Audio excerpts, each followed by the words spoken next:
అందరికీ నమస్కారం అండి. నేను మీ డాక్టర్ రాంప్రసాద్‌ని. యాజ్ ఆర్థోపెడిక్ సర్జను మా ఓపీడీలో చాలామంది పేషెంట్స్‌ని హిప్ పెయిన్ అంటే తొంటి నొప్పితో చూస్తూ ఉంటాం. అందులో మాక్సిమం పర్సెంటేజ్ ఆఫ్ పేషెంట్స్ ఎదురు భాగంలో చెప్తా ఉంటారు. దాన్ని మనం యాంటీరియర్ హిప్ పెయిన్ అంటాము. కొంతమంది వెనక భాగంలో చెప్తారు. పోస్టీరియర్ హిప్ పెయిన్ అంటాం. సో ఈ anterior hip pain, posterior hip pain కాకుండా ఒక మైనర్ పర్సెంటేజ్ ఆఫ్ పేషెంట్స్ ఈ పక్క వైపు తొంటి నొప్పి అనేది చెప్తా ఉంటారు. దీన్నే మనం సైంటిఫిక్ టెర్మినాలజీలో లాటరల్ హిప్ పెయిన్ అని అంటాం. ఈ లాటరల్ హిప్ పెయిన్కి ఒక మెయిన్ రీజను ట్రొకాంట్రిక్ బర్సైటిస్ అనే ఒక డిసీజ్ అండి. అదొక జబ్బు. దీని గురించి మనం ఎందుకు తెలుసుకోవాలి అని అంటే, ఈ ట్రొకాంట్రిక్ బర్సైటిస్ అనే డయాగ్నోసిస్ అంటే ఈ జబ్బు గురించి చాలామంది డాక్టర్స్ కూడా తెలియదండి. కాకపోతే దీనిలో ఉన్న ప్రత్యేకత ఏంటి అంటే, ఈ ట్రొకాంట్రిక్ బర్సైటిస్ అనే జబ్బు కనుక మనం కరెక్ట్గా కనిపెట్టగలిగితే దీనికి ఆల్మోస్ట్ 95 నుంచి 100% వరకు మంచి రిజల్ట్స్ అనేవి పేషెంట్స్కి ఇవ్వగలం. సో ఇవాళ ఈ యూట్యూబ్ వీడియోలో ఈ trochanteric bursitis which is the major cause of lateral hip pain గురించి మరిన్ని వివరాలను చూద్దామండి.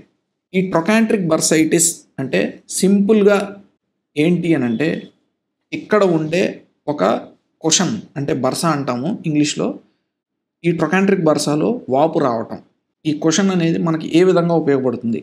ఇది మన శరీరంలో చాలా చోట్లండి. అంటే ఒక బోనీ ప్రామినెన్సెస్ అంటే ఇలాగ షార్ప్గా బోన్ ఎక్కడైతే ఉంటుందో మన శరీరంలో, మన స్కిన్ను అంటే చర్మానికి, కండరాలకి ఒక రకమైన ఫోర్స్ అంటే ప్రెషరు దెబ్బ తగలకుండా ఈ ఎముకకి తర్వాత ఈ స్కిన్కి మజిల్కి మధ్యలో ఒక రకమైన కుషన్ ఉంటుందండి. దీన్నే మనం బర్సా అని అంటాం.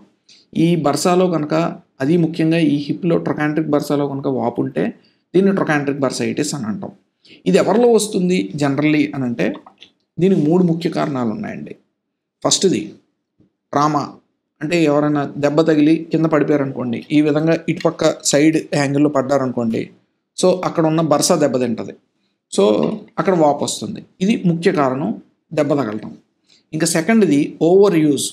అంటే ఎక్కువ పనిచేసే వాళ్ళలో ఏ విధంగానంటే జనరల్లీ మేమేంటంటే ఎక్కువ మెట్లు దిగటం చేస్తూ ఉంటారు కొంతమంది. స్టేర్స్ ఎక్కడం దిగటం వాళ్ళలో చూస్తూ ఉంటాను. ఇంకొంతమందిలో సైక్లింగ్ అనేది ఎక్కువ చేస్తూ ఉంటారు. సో వాళ్ళలో చూస్తూ ఉంటాము. అండ్ మూడో ముఖ్య కారణం చాలా ఓల్డ్ ఏజ్ పేషెంట్స్లో సెడెంటరీగా వాళ్ళు ఏంటంటే వాళ్ళకి ఇహంపరం కూడా తెలియకుండా కొంతమంది ఇటుపక్కనైతే ఒక పక్కనే ఒక 2-3 అవర్స్ పైన పడుకుని పోతారు. సో అలాంటప్పుడు అన్డ్యూ ప్రెషర్ అంటే ఒత్తిడికి గురవుతుంది. ఇక్కడ ఉన్న కండరాలు కానీ, బర్సా మనం అనుకున్నట్టు కుషన్ కానీ ఇట్లాంటివి. సో అలాంటప్పుడు ఈ ట్రొకాంట్రిక్ బర్సైటిస్ వచ్చే అవకాశం ఉంటుందండి. సో ఈ ట్రొకాంట్రిక్ బర్సైటిస్ ఉన్నవాళ్ళు మా దగ్గరికి ఏ కంప్లైంట్స్తో వస్తారు అనంటే, జనరల్లీ వాళ్ళ యొక్క తొంటి నొప్పి అనేది పక్క వైపు అంటే ఈ లాటరల్ సైడు చెప్తూ ఉంటారండి ఎక్కువ. సో దాన్ని మనం లాటరల్ హిప్ పెయిన్ అంటాము.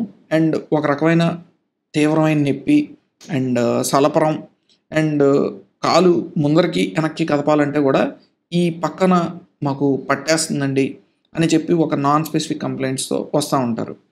సరే అని మేము క్లినికల్ ఎగ్జామినేషన్ చేస్తే generally we have tender points. అంటే మనం ఈ ట్రొకాంట్రిక్ బర్సా మీద ఇలాగ ఒక థంబ్ ఫింగర్ని పెట్టి ఇలాగ అన్డ్యూ ప్రెషర్ పెడితే డెఫినెట్లీ అక్కడే వాళ్ళకి నొప్పి ఉన్నట్టు తెలుస్తుందండి.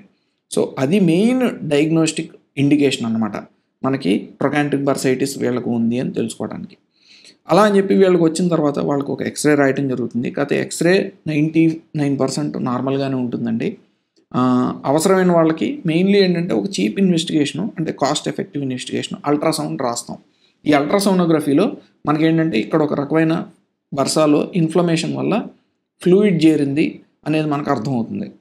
అండ్ కొంతమందిలో ఎంఆర్ఐ కూడా చేయించాల్సిన అవసరం వస్తుందండి. సో మెయిన్లీ ఏంటంటే ఎక్స్రే నార్మల్గా ఉన్నా సరే అల్ట్రాసౌండ్ కానీ ఎంఆర్ఐ ద్వారా దీన్ని కనిపెట్టడం అనేది చేయగలం. మరి ట్రొకాంట్రిక్ బర్సైటిస్ యొక్క ట్రీట్మెంట్ ఏ విధంగా ఉంటుంది అని అడిగితే దీనికి ఏం పెద్ద రాకెట్ సైన్స్ అవసరం లేదండి. ఫస్ట్ థింగ్ ఏంటంటే డయాగ్నోసిస్ కరెక్ట్గా ఉండాలి. ఈ ట్రొకాంట్రిక్ బర్సైటిస్ వల్ల ఈ లాటరల్ హిప్ పెయిన్ వస్తుందని అది కనిపెట్టిన తర్వాత generally what we recommend is first thing ice packs పెట్టండి. కంప్లీట్గా రెస్ట్ ఇవ్వండి మీ బాడీకి. అండ్ ఎన్ఎస్ఐడిస్ అంటే ఈ యాంటీ ఇన్ఫ్లమేటరీ మెడికేషన్ అనేది స్టార్ట్ చేస్తాం. ఒక 15 to 20 days వాడిస్తాం. సో దీని ద్వారా చాలా వరకు ఒక 50% ఆఫ్ పేషెంట్స్కి తగ్గిపోతుందండి. అండ్ వీటితో పాటు మనం ఏంటంటే జెంటిల్ ఫిజియోథెరపీ ఎక్సర్సైజెస్, ఇలాగ మజిల్ స్ట్రెచ్చింగ్ ఎక్సర్సైజెస్, సో ఆ బర్సాలో ఉన్న ఫైబ్రస్ బ్యాండ్స్ అంటే ఆ తంతు కణజాలం క్షీణించి అక్కడ ఎడేషన్స్ లాగా అంటే అతుకులు పడిపోతూ ఉంటాయి. సో వాటిని బ్రేక్ చేయడానికి ఫిజియోథెరపీ పనిచేస్తుంది. అండ్ ఇంకొంతమందిలో ఒకవేళ ఈ మెడిసిన్స్ ఫిజియోథెరపీ వల్ల తగ్గకపోతే కనుక ఒక లోకల్ స్టెరాయిడ్ ఇంజెక్షన్ ఇవ్వడం అనేది జరుగుతుంది. ఆల్మోస్ట్ 95% ఆఫ్ పేషెంట్స్కి ఈ మెడిసిన్స్ ఫిజియో ఒక స్టెరాయిడ్ ఇంజెక్షన్ వల్లే తగ్గిపోతుందండి. సర్జికల్ ప్రొసీజర్ వరకు వెళ్ళాల్సిన అవసరం చాలా మటుకు వస్తుందని నేను అనుకోను. ఎందుకంటే నా 12 years ఆఫ్ ప్రాక్టీస్లోనే దీనికి సర్జరీ అనేది ఒక్కసారి కూడా నేను చేసి ఎరగనండి. And I never found an indication.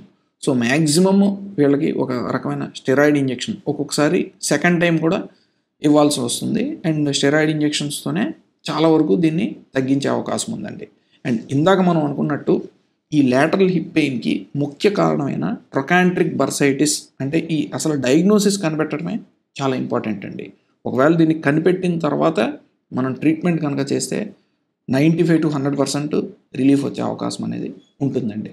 So I think ఈ వీడియో వల్ల మీకు అర్థమై ఉంటుంది లేటరల్ హిప్ పెయిన్ అంటే బయట వైపు వచ్చే తొంటి నొప్పికి ముఖ్య కారణం ఏంటి, అండ్ ఈ ట్రొకాంట్రిక్ బర్సైటిస్కి మనకి ఇప్పుడున్న ట్రీట్మెంట్ విధానాలు ఏ విధంగా ఉన్నాయనేది. And this video must have given you some message. So thank you for watching our video అండి. మరో మెడికల్ టాపిక్ పైన నెక్స్ట్ వీడియోలో కలుద్దాము. అంటిల్ దెన్ బై మీ డాక్టర్ రాంప్రసాద్.